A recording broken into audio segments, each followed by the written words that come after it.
হচ্ছে ললিতা দেবীর মায়ের মূর্তি, আর এই হচ্ছে ললিতা দেবী মন্দির। এটা হচ্ছে শক্তিপীঠ, এখানে মায়ের হাতের আঙুল পড়েছিল।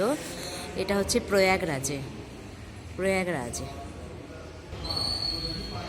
বন্ধুরা, আপনাদের দেখাচ্ছি ললিতা দেবী মন্দির, শক্তিপীঠ, 51 পীঠের একটা। এখানে মায়ের আঙুল পড়েছিল।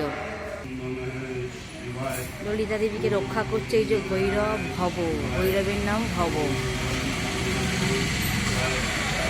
পাশেই রয়েছে হনুমানজি, আর হনুমানজির ঠিক পাশেই এই বটগাছের মধ্যে সবাই মনোকামনা পূর্ণ করার জন্য ঢিল বাঁধছে। আর এর পাশেই রয়েছে রাম, সীতা, লক্ষ্মণ, রাধা, কৃষ্ণ, লক্ষ্মী নারায়ণের মূর্তি।